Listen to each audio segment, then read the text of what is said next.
Bismillahirrahmanirrahim. Assalamualaikum warahmatullahi wabarakatuh. Alhamdulillah Muhammad.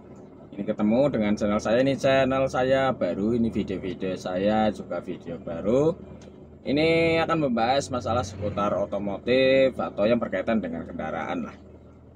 Untuk pada kali ini saya akan membahas masalah kekurangan dari mobil Suzuki Katana. Mungkin di kesempatan yang lain saya akan membawakan mobil-mobil lain, baik review atau perbaikan, upgrade, modifikasi. Untuk kali ini saya akan membawakan kelemahan dari Suzuki Katana. Apa saja itu? Simak videonya.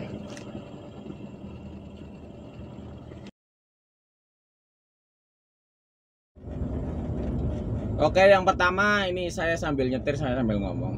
Kelemahan dari Suzuki Katana ini adalah yang pertama itu yang paling umum, paling banyak dikeluhkan sama pengguna itu adalah ketidaknyamanannya pada suspensinya.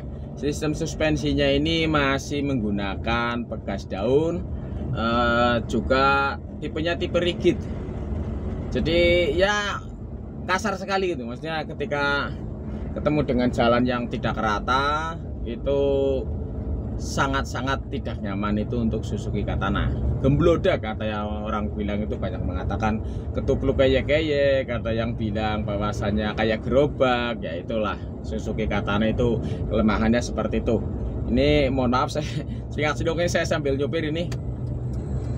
Jadi kelemahan yang pertama itu ada pada, saya bilang tadi, suspensinya yang kurang bagus. Kelemahannya dari Suzuki Katana ini yang paling umum, paling terkenal itu adalah tidak nyaman. Jadi suspensinya ini kurang bagus, gemblodak sekali. Orang bilang itu kayak gerobak ya. Tapi coba lihat ke belakang itu. Nah itu anak saya itu tidur juga itu. Ternyata dia tidur di gerobak juga bisa itu. Itu untuk kelemahannya yang pertama. Yang kedua adalah kapasitasnya terbatas. Ini paling ini samping kiri ini untuk Katana penumpangnya itu cuma ya muatnya paling mentok 5 orang. Itu kalau untuk saya, untuk keluarga saya ini pas. Keluarga saya, jadi anak saya kan 2, ini pas.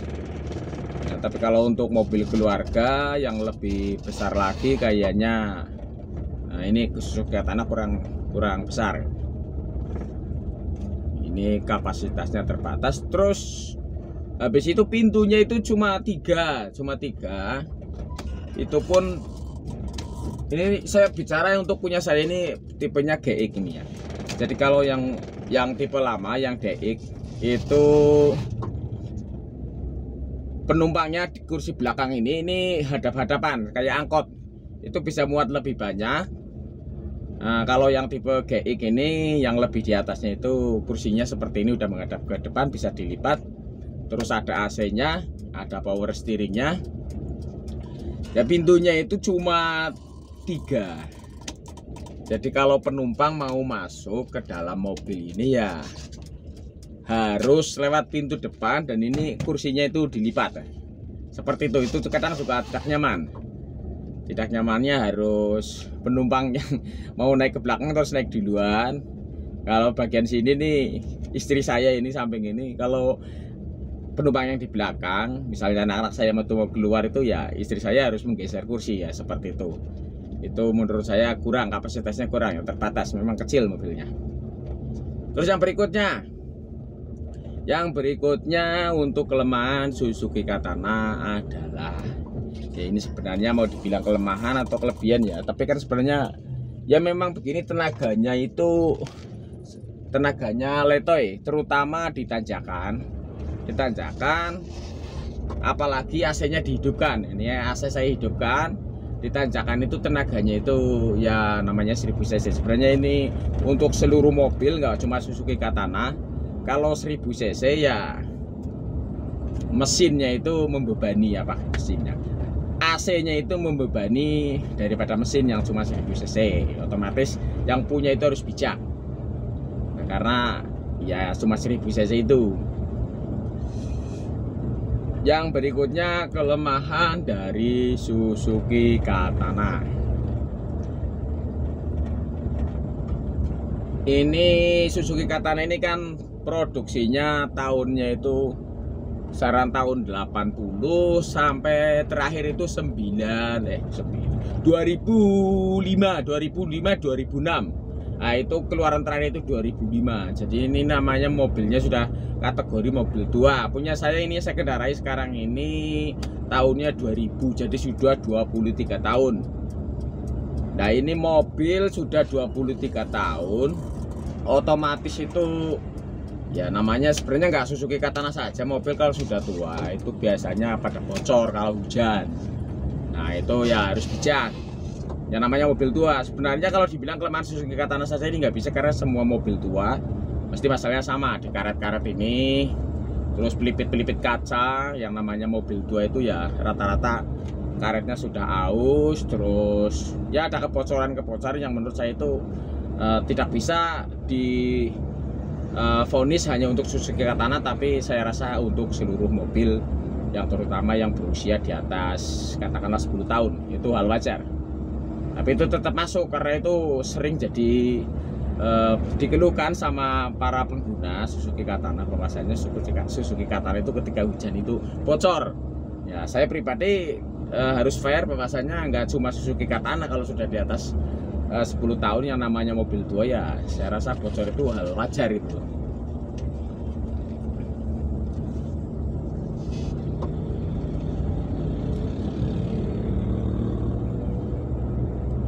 Terus saya sebutkan lagi bahwasanya Suzuki Katana itu ini bicara yang masih standar. Suzuki Katana itu remnya itu ini, remnya nggak ada servonya, dia itu masih pakai rem manual. Jadi untuk pengeremannya ini mobil Suzuki Katana ini tidak dilengkapi dengan servo atau booster. Jadi remnya ini benar-benar menggunakan kekuatan kaki, belum ada ini. Kecuali yang sudah modif, maksudnya sudah dipasangi punya katakanlah Suzuki Carry atau mobil-mobil yang lain untuk apa namanya itu booster remnya. Nah, itu biasanya pengeremannya itu lebih bagus dan lebih nyaman. Kalau ini punya saya masih ori, masih standar. Saya pertahankan standar. Jadi kecepatannya ya tetap saran 80 km per jam itu udah tinggi lah, menurut saya udah cukup. Karena kalau terlalu cepat nanti bahayanya itu di pengereman sama ketika mungkin ada tikungan. Ini mobilnya anggap aja ini mobil untuk mobil santai, bukan untuk mobil cepat-cepat. Ya memang dirancangnya pada dasarnya memang mobil ini untuk 4WD atau off-road. Jadi kenyamanannya memang kurang. Untuk Suzuki Katana ini top speednya itu ya sebenarnya bisa 100 lebih, tapi kan ini bahaya. Ya setidaknya ini kalau saya pakai ini ya maksimal kisaran 80 km per jam. Karena ini menyesuaikan, ini mobilnya mobil kecil, Excel tuh Excel ya, Excel tuh. Jarak sumbu roda, kalau di mobil itu kan jarak sumbu rodanya itu pendek. Jadi kalau untuk melaju dengan kecepatan tinggi, ketika terjadi pengereman dadakan, terus ada tikungan yang mendadak, itu tidak disarankan. Karena memang mobilnya jarak sumbu rodanya itu lebih kecil daripada mobil-mobil umumnya dengan cc 1000 cc. Untuk kelebihan dari Suzuki Katana tidak akan saya bahas. Karena apa? Saya memang tidak jualan mobil. Ini saya sebagai review dari pengguna. Karena memang saya cuma pengguna, bukan jualan mobil. Jadi saya di sini hanya membahas kelemahannya saja. Untuk kelebihannya tidak saya bahas. Nanti saya dikira jualan. Itu saja saya kira cukup. Kurang dan lebihnya mohon maaf. Jangan lupa like, komen, dan subscribe-nya. Wabillahi taufiq. Wassalamualaikum warahmatullahi wabarakatuh.